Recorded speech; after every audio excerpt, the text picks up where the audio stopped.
Hello, I'm Rabbi Elton from the Great Synagogue in Sydney, and our personality today is Shabtai Tzvi, born in 1626 and dying in 1676.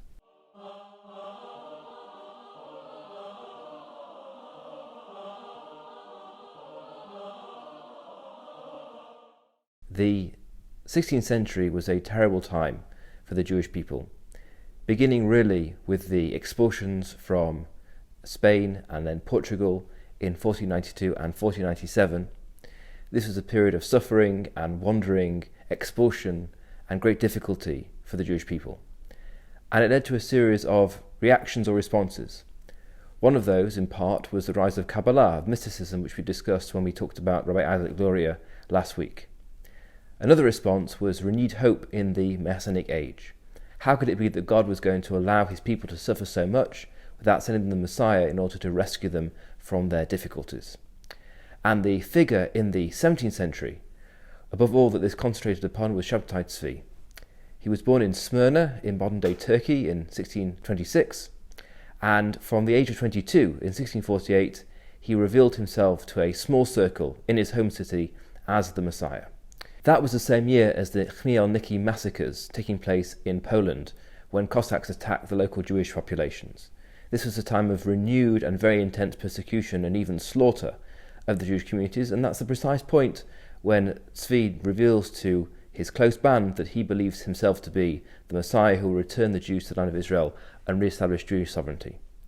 The local rabbinate got wind of his self-understanding, and they expelled him from Smyrna, and he wandered around the Mediterranean area, going to Salonika and Constantinople and Jerusalem and Gaza.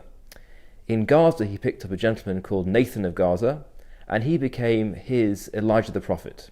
In fact, he regarded himself as a reincarnation of Elijah, and he was going to announce the coming of the Messiah in the form of Shabtai Tzvi.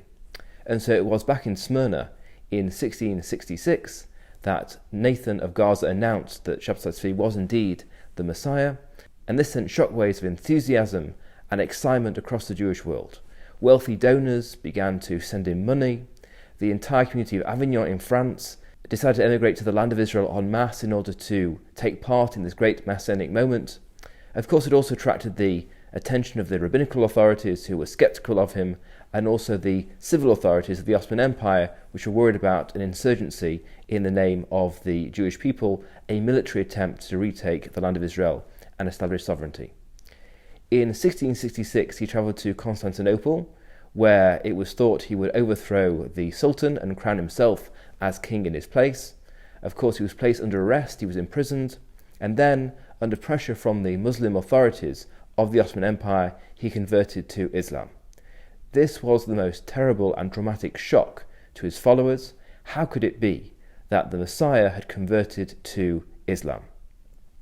Well, some accepted it, that this had taken place, and they left disillusioned and returned to their regular Jewish lives, but others were not prepared to accept it, and they followed him and also converted to Islam, and they became known as the Donmei, the converts, who lived a sort of combination of a Muslim and a Jewish life, and there are still some Donmei still around in the world, in Turkey and elsewhere.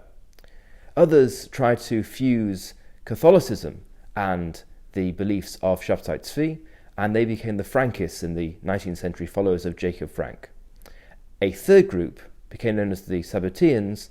They remained Jews, but they retained some sort of belief in the Messianic quality of Shabtai Tzvi.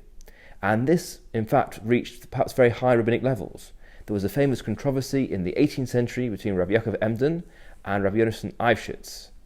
Eifshitz was accused by Emden of being a secret Sabbatean, of making amulets with references to Shabtai Tzvi's beliefs, and on that basis that he was a heretic. And this argument took place throughout the 18th century, and there was a war of words and pamphlets between those two rabbis and their supporters.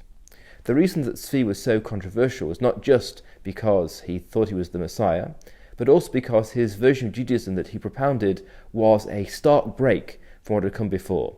It was very heavily mystical, although others were mystics too without being as controversial, but also he wanted to dispense with ritual law. There's a bracha that Jews make every morning, Matir Asurim, blessing God who releases the bound.